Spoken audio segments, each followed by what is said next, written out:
Bienvenue à ma chaîne vidéo. Aujourd'hui, je vous parle d'un matelas à air exceptionnel pour la randonnée pédestre.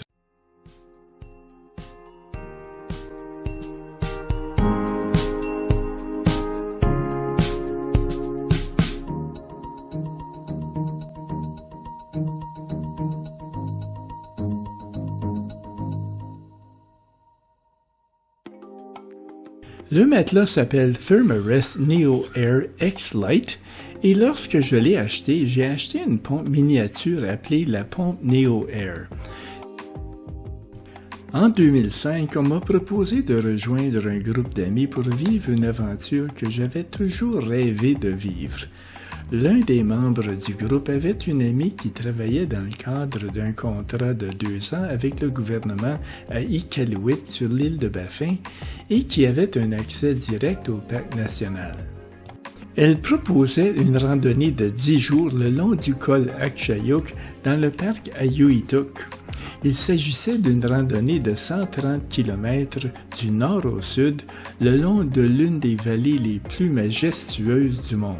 L'expérience s'annonçait épuisante puisqu'il fallait traverser des marécages, traverser à gué de nombreuses rivières d'eau glaciaire, escalader des moraines et faire face aux dangers des eaux polaires.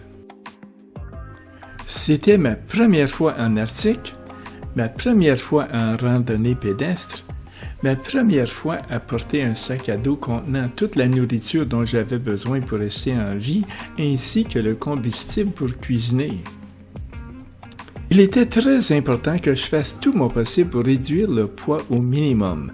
C'est alors que j'ai découvert que Thermarest fabriquait un matelas pneumatique ultra léger et ultra fin qui peut se rouler et atteindre la taille d'une bouteille d'eau.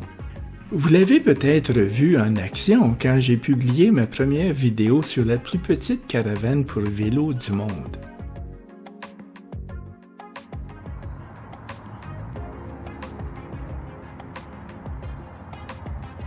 Déroulons-le maintenant et voyons comment il se gonfle. Il faut environ 3 minutes pour complètement gonfler le matelas avec la petite pompe. La pompe est incapable de surgonfler le matelas. Lorsqu'elle atteint la pression idéale, la pompe continue de fonctionner, mais sans gonfler davantage. Si vous sortez de la tente pendant qu'elle fonctionne, vous l'entendrez à peine. La pompe fonctionne avec 2 piles AAA qui permettent de réaliser 30 à 40 gonflages. Le matelas est assez facile à gonfler à la bouche, mais comme la pompe ne pèse que 73 grammes avec les piles, c'est un luxe qui vaut son pesant d'or. Vous aurez peut-être du mal à vous en procurer une car elle semble avoir été abandonnée.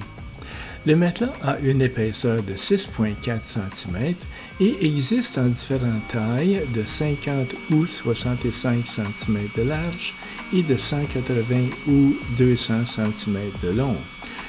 Le mien fait 50 par 180 et pèse 395 grammes.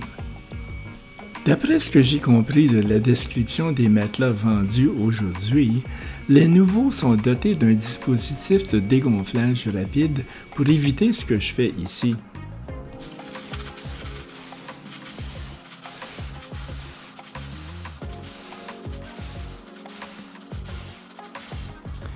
Le coût serait prohibitif pour beaucoup de gens à 300 $ canadiens, mais pour la randonnée pédestre, j'ai trouvé qu'il valait son poids en or.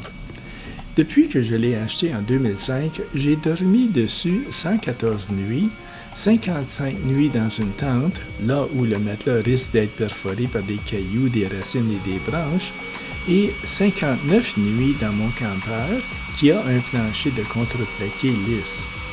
Comme il m'est arrivé de passer plus d'une nuit au même endroit, la pompe a été utilisée 107 fois et le matelas n'a jamais été perforé et il reste toujours gonflé toute la nuit. Bien qu'il soit fabriqué dans un matériau fin, il s'est avéré très résistant et durable. Si vous avez des questions, n'hésitez pas à les poser dans les commentaires. Je lis tous les commentaires de mes téléspectateurs et j'essaie de répondre à chacun d'entre eux. J'espère que vous avez apprécié cette présentation, que vous l'avez trouvée utile ou du moins pas trop ennuyeuse. Si vous souhaitez obtenir plus d'informations sur les vélos électriques ou les caravanes pour vélo, jetez un coup d'œil à tous mes titres vidéo en tapant www.youtube.com/c/Robert Berriot/vidéo au pluriel dans la barre d'adresse de votre navigateur. Merci pour votre intérêt.